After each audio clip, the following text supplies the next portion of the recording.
Welcome everyone to another episode of Inside R&E. I'm your host for today, Justin Weitzman. I am a litigation counsel with Rosenberg and Estes. I've been here at the firm for 4 years now, and I specialize in real estate and commercial litigation with the firm.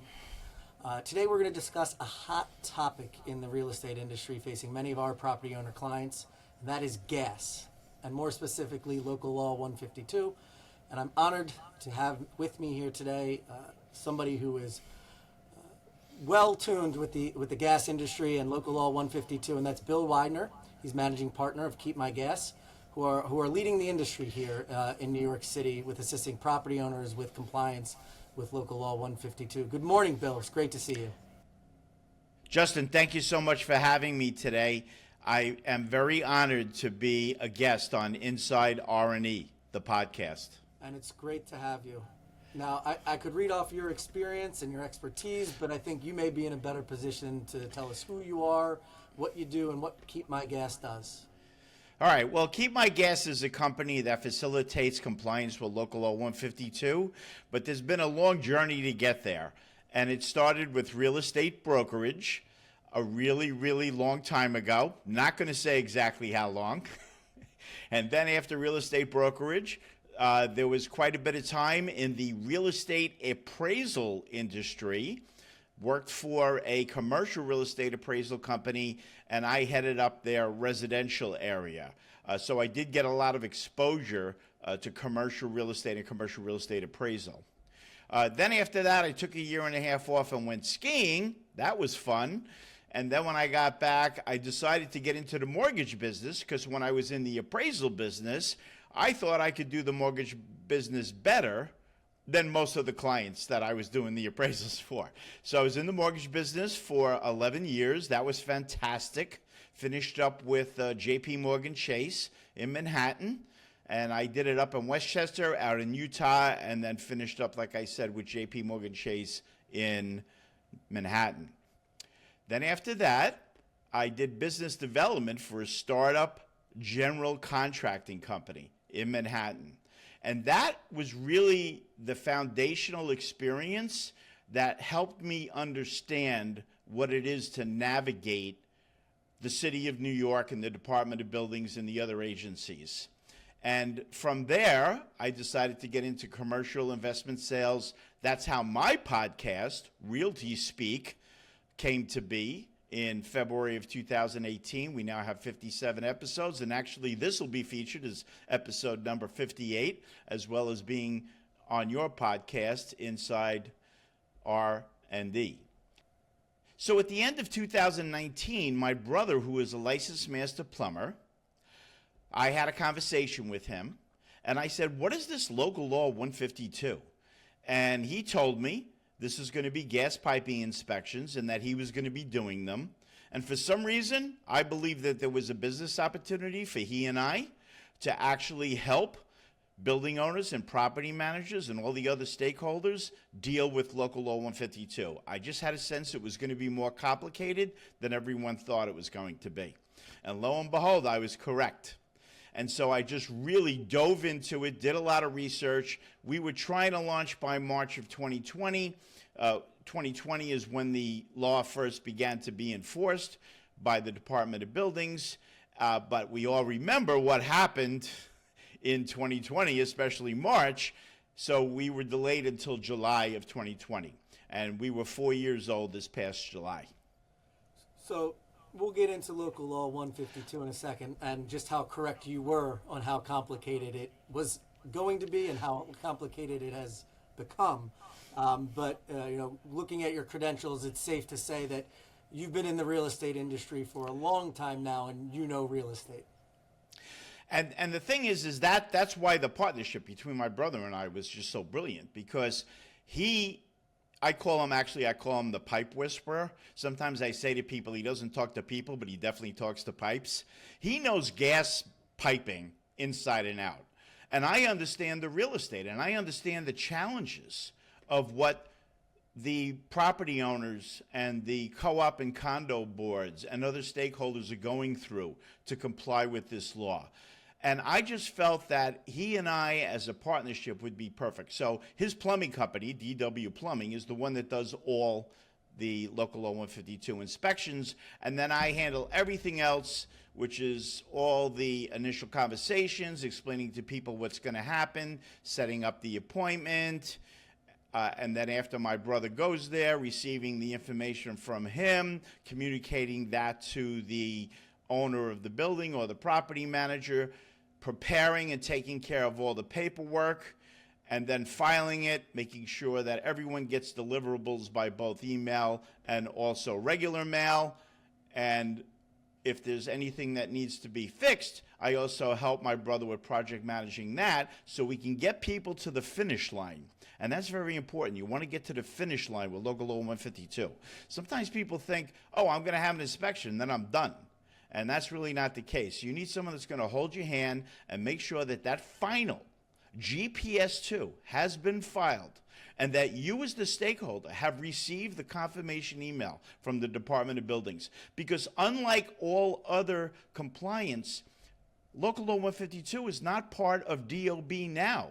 It will be at some point, but right now it's not. So there's no public place where someone can actually go and see if a Local Law 152 inspection has been done on a building previous to when they're trying to do it. So before we get into the nitty-gritty of Local Law 152, and I agree with you, whether it's Local Law 152 or other local laws or anything that when you are complying with the government, getting to the finish line is always the most important because until you get those sign-offs from a government entity, everything is still open, pending, and outstanding, and there could be serious consequences. I've seen it for clients of mine. I've seen it for clients trying to sell their buildings that there are still violations outstanding. Let's start at the beginning. For our listeners who may not have heard of Local Law 152 or have heard of it and don't know what it's about, I'm not going to ask you to recite the law verbatim from memory, but generally speaking, can you tell our listeners what is Local Law 152? Well, Local Law 152 of 2016, Periodic Inspection of Gas Piping Systems. That's the title of the law. And it is exactly what it says in the title. It's the periodic inspection of gas piping systems. And I'll get into the scope a little later on to just inform everybody of what that is. So it's every 4 years. So some people have heard of Local Law 11, which is the facade law. That's every 6 years for certain buildings that are a certain height. Well, Local Law 152 is similar. It's every building in the city of New York that is not a one-family or two-family dwelling. Now, that's over 300,000 buildings. And it's whether you have gas or not. So it's every co-op, every condo, every industrial building, every shopping center, every public library, every hotel, every apartment building, every mixed-use building, every one-story freestanding Dunkin' Donuts or CVS drugstore, every single building. And like I said, it's over 300,000 buildings, whether you have gas or not. So you also have to certify if you don't have gas by having an inspection. Again, I'll get into that scope a little bit later on. And it started in 2020, as I mentioned before, and the Department of Buildings is enforcing the law. And the first 4-year cycle, which, by the way, was by community district. So people have heard they have zip codes, they have legislative districts, they have community boards. Well, the community boards coincide with your community district that you're in. So, for instance, in 2020, and now again in 2024, the beginning of the second 4-year cycle, any building that I mentioned before that's in community district 1, 3, or 10 requires an inspection not only in 2020 but again in 2024. So if a building is in its cycle inspection year, it needs to comply with Local Law 152. Is there anything else outside of that cycle year that it should be doing or that KeepMyGas would recommend to be doing just to be in preparation for the cycle year? Well, in the beginning, people were talking about pre-inspections. And they would ask me about that. And I would say, well, if it's your cycle year, there's really no reason to do a pre-inspection because the same thing's going to happen when you do the local law 152 inspection. And now it's probably a good time to segue into the scope. So the scope includes the inspector using a Public Service Commission approved handheld portable gas detector to do what they call a common area leak survey. So let's use a mixed-use building as an example. And let's say it's a 5-story building. So that inspector would go into the front of that building. They turn it on outside so it's fresh air. And then they go into the inside of that building. They'll go up and down the stairs if there's no elevator.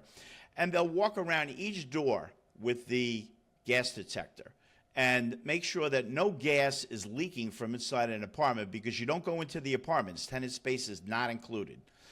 And they will make sure no gas is leaking into the common area. Let's say you're in a big condo building and they have a recreation room and there's a gas stove in there.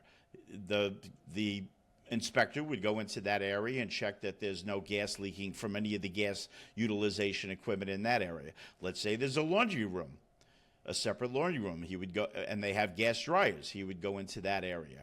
So that's a common area leak survey. Then the rest of it is a visual survey, and you're also checking with the gas detector. And that typically happens in the basement of a building, where the point of entry of the gas service comes in, and then that service pipe goes to the meters in the meter manifold, and then the risers go off of there to the different branches, which typically includes a laundry room if there's gas dryers, a boiler and or a hot water heater if the heat and hot water is gas fuel and not oil, and also to the risers that go up into the ceiling that eventually terminate at the gas stoves in the apartments. And while the inspector is in the basement, he's visually checking all these areas, just exposed piping. So any piping that is behind a wall or in a ceiling or when it goes to the risers, that is not being inspected. But it is being looked at not only visually, but also with the gas detector at the joints to make sure there's no leaks. And so if you were going to do a pre-inspection during the year that you have to have it done, he'd be doing the same thing. And then if something happened where there was a gas leak or there was excessive corrosion on pipe, which are the two times when you have to call the utility and have them come down and make an assessment. And by the way, that doesn't happen very often, and I'll talk about that with statistics later on. But if that happens, whether they're there for a pre-inspection or not, they have to call the utility. They're compelled to do that based on the law with the DOB and the terms of having a license, being a licensed master plumber. Now, to go a little further with your question, let's say you're doing 2025, 2026, or 2027 for the second cycle. You may want to have your licensed master plumber that does work on your building take a look and see if there's anything that maybe can be fixed now.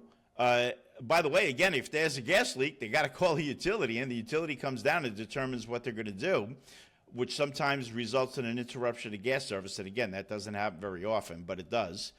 And people are afraid of that, but unfortunately, if you have a gas leak, you need to report it, because if you don't, you could have a disaster, and you definitely don't want to have a disaster. So then your licensed master plumber could take a proactive approach. Maybe you have a little corrosion on some of the pipes, so they would paint it. And that arrests the corrosion, right? So 2 years or 3 years from now, when your inspection's due, you're not going to have stage 3 or 4 corrosion, which would require a call to the utility. Maybe they see that you have old types of supports for the piping. You ever see those band straps where there's holes in a piece of metal and they wrap it around the pipe and nail it to the ceiling, or one of the joists? Those are no longer really code, so you want to take those out and put in proper supports, and there are different types of proper supports. So those are just two of the things right off the cuff that a plumber could do in advance to having an inspection. So when the inspection is actually done during its cycle year, its appropriate cycle year, that won't be a condition, and you'll save time, because now you don't have to file that you need to have stuff done and then go do it and then file again that you did it. All of that is great information. You know, one of the things that you touched on that I think a lot of our landlord clients are particular to is always getting access inside of a tenant's apartment, and the struggles that can come with, even if it is for complying with a governmental inspection. But as you said before, you don't need to go inside the tenant units just as part of the base inspection. But if there was, let's say, a gas leak reading coming from a unit, I presume that it would then need to go inside a tenant's unit in order to do further testing. That would be correct, but I have to tell you, out of the many, many, many, many, many buildings that we have done over the last 4 years, my brother has never detected gas in the common area of the building in terms of the hallways or near the doors from the apartments. And probably the reason for that is if they did have a gas leak in there, they would smell it and they would tell their landlord and they'd call the utility. Now, let's talk a little bit about that, tenant access, right? So the original law said that tenant-occupied space is not subject to the inspection, but there are some exceptions to that. So, for instance, if you have a commercial tenant and they rent part of your basement, and the point of entry of the gas service is in their space, then you have to go into that tenant space to see the point of entry of the gas service. The point of entry of the gas service must be inspected. And that's the place where the pipe comes in from the street and goes into the building. And sometimes that's not sealed properly, and so you really need to see that, because if it's not sealed properly and there's a leak outside the building, that gas could leak inside the building through that improperly sealed point of entry, and that could cause a problem inside the building, and it doesn't even have anything to do with the building. So you have to see the point of entry. I mean, we had one where they actually had a residence in the lower level where the point of entry was, and they had to keep banging. We went outside, we saw where we thought it was going to come in. They kept making holes in the wall. Eventually, we detected that there was actually an access door that you could have just unscrewed and pulled off, but it was painted over so many times that it wasn't evident. So, but we were able to get into the point of entry. There was another one where there was a restaurant, and they had one of the lavatories, and it was all tiled over, the point of entry. They actually had to rip out the wall with the tile. So for your listeners, find out where your point of entry of the gas service is, and make sure it's accessible. And if it's not accessible, then definitely install some kind of access door so it can be easily inspected when the inspector comes.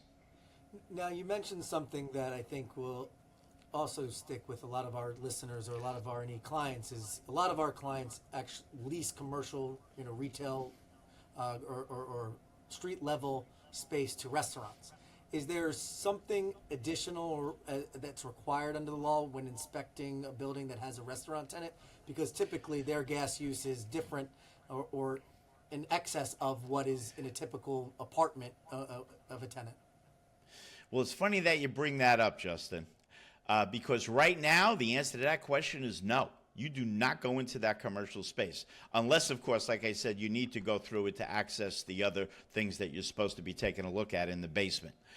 However, City Council Introduction 0429-2024, if you just Google INT 0429-2024, it'll come right up and you can look at it.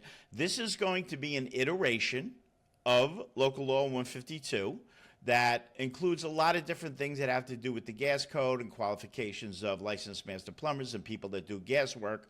But with regard to Local Law 152, it's going to change two things that are very, very important. Actually, three, but two that are very, very important. One is that it states that the scope of the inspection will include any exposed gas piping up to any gas utilization equipment in the building except residential occupancy. All right, so let's use that mixed-use building again that has a restaurant on the first floor. Well, you have gas stoves in the apartments, but that provision, that change that's being introduced to iterate the law indicates except a residential occupancy, right? So you're still not going to go into tenants' apartments. However, if you have a restaurant and they have gas cooking equipment and other gas utilization equipment in their space, then up to that gas utilization equipment, based on the way I interpret it when I read it, is that that will be part of the inspection. So let's look at an industrial building that has a warehouse and it has offices, and in that warehouse, which could be 20, 30 feet high in terms of the ceiling, you have those space heaters that hang off the ceiling, and they're powered by gas. Well, guess what? That didn't used to be part of the inspection. But now all the exposed gas piping to that unit will be part of the inspection, which means that the owner of the building is going to have to arrange for the inspector to be able to reach that space and do the inspection. That's going to significantly increase the scope of the inspection and significantly increase the price for something that falls in that category. The other thing that, and you can weigh in on this, by the way, I'm going to tell you when the hearing is for Intro 429-2024. The second provision is actually really good news. So if you had a non-code fitting and you had it there for 40 years, 30 years, 50 years, 20 years, whatever it was. So it could be a plugged T. So it could be a bushing. It could be a union. I mean, there was some clarification on unions, which the Master Plumbers Council published a couple of summers ago that helped with that. But all these other non-code fittings, you had to remove them. So let's say you have a meter and it has a plug T 2 or 3 feet away from the outlet part of the meter where it goes to the riser and goes to the apartment on the 6th floor. And you got to remove that T, and you would have to remove it.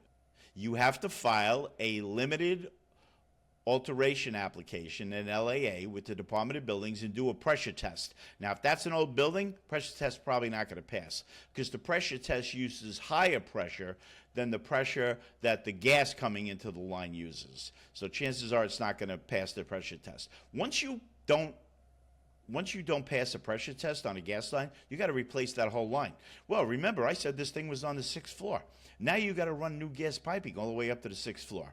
So what the Master Plumbers Council did is they drafted a provision as part of this iteration to the law that says that non-hazardous, abnormal operating conditions, known as AOCs, could remain if they're not hazardous, non-hazardous.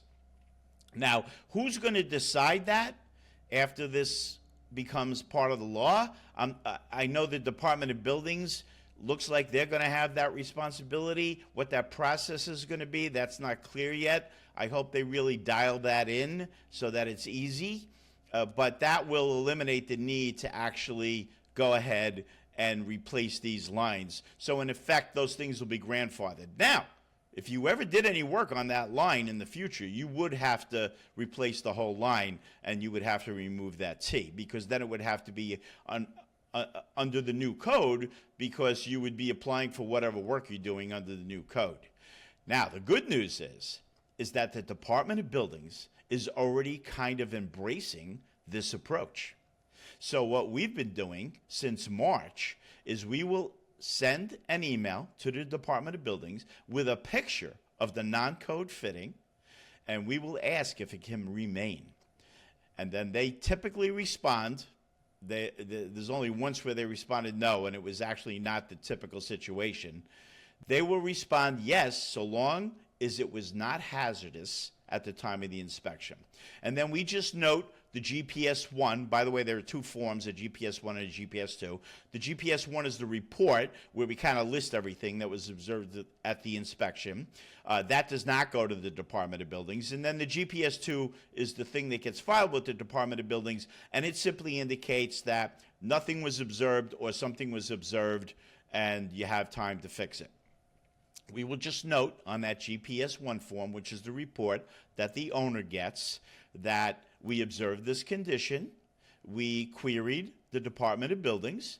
They responded favorably, and you don't have to do anything unless, of course, you're going to do new gas piping work in the future that would involve that line. This way we're covered. We have a record of that email that we keep into perpetuity from the Department of Buildings, and we don't have to worry about there being a problem later on. And that's really helping us save people a lot of money. So if I'm a property owner and I'm hearing Local Law 152 for the first time today on this podcast, what's the first step that I should be taking? Is it to call you and KeepMyGas? Is it to gather some information about your building, look online and educate yourself? What's the best practice here? So I would say the best practice is to first talk to the licensed master plumber that you have a relationship with and ask them, are they involved with Local Law 152? And there are a lot of plumbers that are not, because they saw it as something that they did not want to get involved in. They have enough plumbing work that they're doing, and they don't want to be sending somebody that could be putting in a new gas boiler to go do an inspection. So you would want to ask your licensed master plumber if they're familiar. Most of the bigger companies are definitely doing Local Law 152 inspections. And actually some of the plumbing companies will do the Local Law 152 inspection just for their existing customers as a courtesy. And if you're doing a lot of work with them, it's probably going to be cost effective, right? The second thing that you want to do, or maybe in addition to that, is go to my website, which is ll152.nyc or keepmygas.nyc. I have it on the screen here. It's right next to my name. That's the website, ll152.nyc. And I'm sure Justin will put it in the show notes later on. And there's two places you want to go. So when you first go there, there's three pop-ups that are going to come up. The middle one says, what's new with Local Law 152? So if you click on that, it'll take you to the page that I added recently that talks about all those changes in the law and what's new with Local Law 152. And I'm going to mention something else that's on that page in a moment. And then the other thing I would do is go to the frequently asked questions, the FAQ page that we have. Now, the last thing on both those pages is a link to the official Department of Buildings Local Law 152 page. And you know what? I'm a big fan of get it from the horse's mouth, right? So you can read everything on our website and you can become educated. You can talk to a lot of people. But if you really want to know for sure, get the information from the person or the agency that's actually enforcing the law. Also in that area, there's a specific email address that the Department of Buildings uses where you can ask questions. And this is the email address when we email them, for instance, that non-code fitting picture. And they monitor that on an ongoing basis. By the way, the Department of Buildings has been fantastic through this whole thing. They get back to you right away. It was as confusing for them as it was for us and the stakeholders and the plumbing industry. And so they really, really have worked well with everybody to try and get this so that people could comply. And the best part is they wiped the slate clean for the first 4-year cycle of Local Law 152. So if you had a Local Law 152 inspection done in your appropriate cycle year during the first 4-year cycle, great. You know you have a safe building because it was either safe from the get-go or you made some corrections that made it safer. If you did not have one, you're not getting a fine. If you had one and you had conditions to correct and you didn't correct them, you're not getting a fine. Now, for the conditions that you had that weren't corrected or that you didn't do it at all, they said they're issuing something called an NOD, which is a notice of deficiency. And everybody got either an email or regular post office mail or both earlier in the summer that said, this is when you have to do it again. This is the community district that you're in. This is the cycle year where you have to have it done. You failed to do it the first time, and so we're going to give you an NOD, a notice of deficiency, that does not have a civil penalty attached to it. But if you don't do this in the second cycle, $5,000. Yeah, I was just about to ask you, and you just led me right into the question, is if somebody's never heard of Local Law 152 or spoken with you before or their licensed master plumber, how do they get notified by the government that they have to comply with this? Is it so it's a mailing or an email?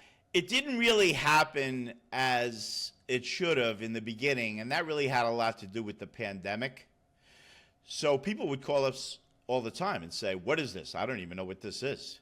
And I said, "Don't feel bad, because there are a lot of people in the same boat with you." I still have people calling me 4 years later, now in the first year of the second cycle, and saying, "I had no idea about this. And the only reason I know now is because I have been officially notified by the Department of Buildings." And I'm thinking the address that they use is the mailing address that they use is the mailing address that you would have your tax bill sent to, because that's the one that's probably the most accurate, or the mailing address that you have filed with HPD. So if you get mail from the Department of Buildings to that mailing address, definitely read it. And then there was an email that they sent, and I don't have the email off the top of my head, but we can put it in the show notes if you want. And you can just search your emails and search your spam to see if you got any emails from that email. But it really doesn't matter, because you don't have to worry about having a fine if you didn't do it in the first cycle, and you just want to make sure that you do it in the cycle year that's appropriate for where your building is. Now, if you go to our website, you can click on in different areas of the website, you can click on Look My Address Up Now, and if you put in your street address, it'll tell you what year you're due. I have to update that a little bit. The other thing you can do is you can go to Community District Data NYC, just Google that, and there's a page where you can put in your address. It'll tell you what your community district is. And then on our website, we do have the list of the community districts and the different years that you're due. And so if you were due in 2020, then you're 2024, 2021, 2026, and so on. Now, correct my presumption if I'm wrong. You do want to do a local law 152 inspection. You have your licensed master plumber come out and do the inspection. Possible outcomes there, you either pass or fail. Is there any other possible outcomes, and what happens next in each of those outcomes?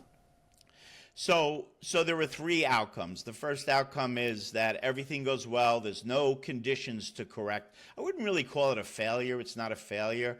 It's the word for it is conditions to correct. And you're fine. We do the filing, or your plumber does the filing, or your plumber prepare. The plumber actually isn't required to do the filing. You as the owner is required to do the filing. I mean, we do it as part of our service so that you don't have to deal with it. And we're doing it every single day. And we just put your email address in there, so you will get the confirmation when we file it from the Department of Buildings that confirms that it was filed. That's the first outcome. Everything is fine. You're done. See you in 4 years. The second thing that can happen is you do have conditions to correct. So maybe you have one of those non-code Ts. We're going to have to send an email, wait for them to come back with a result, and then once they say it's okay, then we don't have that being a condition anymore. But maybe you got to put in better supports. Maybe you got to seal the point of entry. Maybe you have to paint some stage 1 or 2 corroded pipe. We would do that work for you. My brother would give a quote to do that work, and then once the work was done, if we do it right away, we just file once. When we file the GPS2, we just say there was something to do, and it's done, and that's it. You're done. See you in 4 years. If you want, you have 6 months to take care of the work. So if you do it 4 months down the road, we've already filed a GPS2 that said you have work to do. You have 6 months to do it. And then once it's done, we file the subsequent GPS2 that says the work has been done. The third outcome.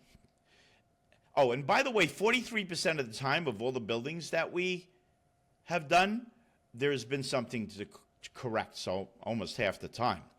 The third outcome is you have stage 3 or 4 corrosion. The plumber is not enabled to determine whether it's 3 or 4. He has to call the utility, and a tech has to come down and look at it. And a lot of times they come down and they say it's 1 or 2.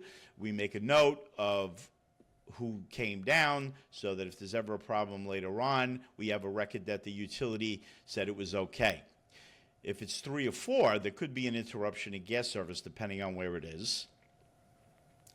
The other thing is there's a gas leak. You got to call the utility. Depending on where the gas leak is or what type of gas leak it is, the utility sometimes will come and just tighten a nut, and then you're good. No more gas leak. Now, that has happened 3% of the time. 3% of the time, which is not very often, there was a call to the utility. And that represents a lot of buildings, 3% of all the buildings we did. There's only been an interruption in gas service in the last 4+ years on 3 buildings. Wow. Well, now you mentioned before something about a fine of $5,000. What happens if somebody fails to comply with Local Law 152 and their inspection requirements? Well, to tell you the truth, I'm not exactly sure, but I would imagine when the deadline is over, which is December 31st of each year, if you haven't done it or filed for an extension, which, by the way, you could file for an extension in that same portal that we use to file GPS 2s, and you can ask for an extra 6 months. So you can delay it to the middle of the following year. So, for instance, for 2024, if someone doesn't want to get it done now because we're getting close to heating season, they're concerned, they can defer it until June 30th of 2025, and they can get it done in the spring after heating season is done. And by the way, if anyone calls me and they say they want to do an extension, I just file it for them. It takes me 30 seconds, right? And then we just agree we're going to have a conversation in the spring, and if they'd like, we could do it for them. There's no obligation. If you exceed that deadline, either December 31st of the inspection year or June 30th, if you got one of those automatic extensions, then I would imagine the Department of Building is going to give you a civil penalty like they do if you don't do your boiler inspection. And it'll be $5,000.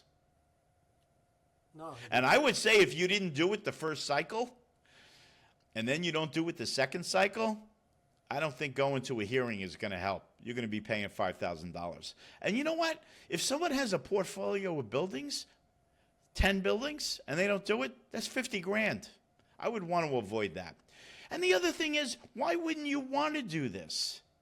For a not very high cost, depending on the size of the building and how much gas utilization equipment is in it, you know you have a safe building. Don't you want to have a safe building?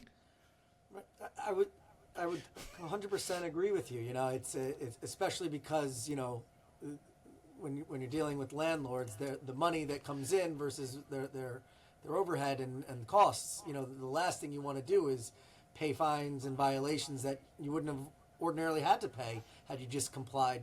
And on the other point you just made, yes, every building owner should want to make sure that they have a compliant and safe building. I mean, gas leak issues have been a hot topic in the news in New York City for decades.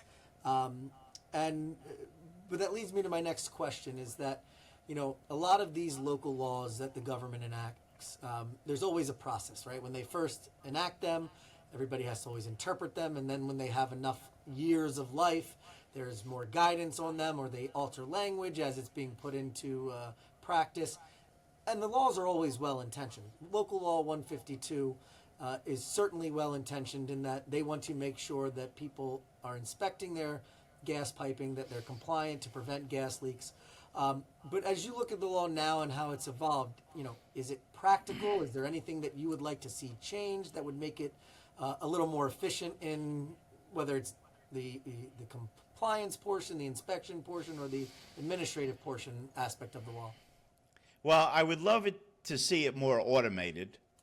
So it would be great if it was in DOB now, and that would actually save the Department of Buildings a lot of time, because now if someone, let's say you're doing due diligence and you're buying a building and you want to know if the Local Law 152 was done, and the people that are selling the building don't know. Well, you can't go on DOB now and find out. But you can send that email to that email address that I told you about, and you can ask them. But you know what? The Department of Buildings then has to have someone opening those emails and answering the question. And then they can tell you whether it was done or not, and then you know. But if you want to know what happened, then you have to pay $5 or $10 or something and actually get a copy of the GPS 2. And then when you get the copy of the GPS 2, you could see whether there were any conditions to correct or whether there weren't, you're going to have the name of the licensed master plumber on that form. You would be able to call them and ask them for the GPS 1, see, because the Department of Buildings doesn't have the GPS 1, which is the report. So you would ask them for that to find out if there were conditions, what they were, so you could get those taken care of. Now, if it was in DOB now and all that was public information that everybody had access to, then that would make it a lot easier. The other thing is right now, like our company, KeepMyGas, we are 99.999% paperless. Everything is in the cloud. Everything is on a computer system. I have people calling me from 4 years ago, and within 30 seconds, I have all the information I need to talk to them about what we did and what we're going to do now. But the one thing that's not paperless is the GPS 1 and the GPS 2. It has to be filled out online, also in a special place that's on the DOB website, and then it's printed, and then the licensed master plumber has to apply their embossed seal on the paper, and then they have to sign over that, and then that has to be scanned, and when you scan it, you have to have one of those little ink pads so that the raised embossed seal actually shows up on the scan, and then you have to file that using the special portal. So in addition to having it be in DOB now, I'd like to see all that automated, and for the licensed master plumber to use an electronic seal, so that this way it could be 100% paperless. Yeah, no, I mean, listen, in this evolution of the world and the business and the industry, I mean, look at what happened when COVID started. People, that helped accelerate the Right. going green and the lack of paper. So most court filings now, are all done online without ever giving physical copies to judges, and they have their computer screens looking up the documents as we are there arguing. So it certainly is an evolution that hopefully will be coming. I guess the last question I have for you is, knowing the law and knowing how you deal with it, what is the number one takeaway or the most important thing that you want to leave with property owners about this law? Well, before I answer that part of the question, I'd just like to go back to that iteration to the law, which is Introduction 429-2024. There will be a public hearing at City Hall in the Council chambers on October 8th. And I invite you to go there. I'll be there to hear what everyone has to say, to speak at the hearing, to maybe look at the law, which, by the way, there's a link to on my website in that What's New in Local Law 152 part of the website, and read the law and say, you know what, I don't agree with this, or I do agree with this. And the other provision, I said there were three things, and I mentioned two. The other is it looks like they're going to repeal the part of the law that requires non-gas buildings to be inspected. And that would be fantastic, because they have two scenarios that apply to non-gas buildings. And one of them is the licensed master plumber goes and certifies there's no gas. And you got to pay for that, right? Because he's coming to the building. The second one is you can self-certify, but you can only do that if you had gas and there's still gas piping in the building, but there's no gas service. And to do that, you have to get two letters, one from you and one from the utility. And it's not easy to get the one from the utility. So it would be great if you don't have gas, you don't have to do anything. Yeah, so that would be good. And then the big takeaway is, I think that for the most part, everyone has done the right thing. The Department of Buildings and the City Council, the Master Plumbers Council, the Plumbing Foundation, they all really worked together to say, look, you know what? This didn't go well the first 4 years, and it's really not right to fine these people. Let's just wipe the slate clean, which they did. I mean, I dreamt about that happening, okay? I wrote it down in my journal, and I prayed to God every night. and my dream came true, right? And then I would like to see this Intro 429 2024 get its hearing on October 8th, be put out for a vote very quickly with the City Council, have it passed, and then in the law, in the iteration, it does indicate that the law would become effective 120 days after it's enacted. I don't know why that's necessary. I think we really need to have this written into the law as soon as possible, especially with those abnormal operating conditions and the fact that you don't have to do an inspection with no gas. And I got to say this: anybody that has a building with commercial space in it that has gas equipment, you're probably, I mean, this is a little bit of a hack, okay? But if you don't want to open up a can of worms there, I mean, hopefully it's safe. If it's not, you probably want to know that anyway. But you probably want to get that one done before this thing goes into, is written into the law. Because then you're going to have that part of it be added to the scope. So in the next month or two, you'd probably want to have your local law 152 inspection done. And of course, we're here to help. Well, Bill, it's been great having you today on Inside R&E. I know you mentioned your website before and your podcast, Realty Speak. What's the best source of information that you put out? Where can our clients go to get your information, and what types of things can they hear on Realty Speak? So, Realty Speak has evolved, and thank you for asking that, Justin. Realty Speak has evolved into a very, very educational set of episodes that I believe building owners and property managers and anyone that has anything to do with the built environment in New York City can learn a lot from. I know I certainly have. People sometimes ask me, why do you do the podcast? Do you make money from it? No, I don't make money from it. I don't have an advertiser. No one's paying me to do it. I do it myself. It's a labor of love. But I can't tell you the amount of knowledge that I have acquired because I do this podcast. And in answer to your question about some of the things, the last one was on all the local laws. The one before that was on the city of Yes.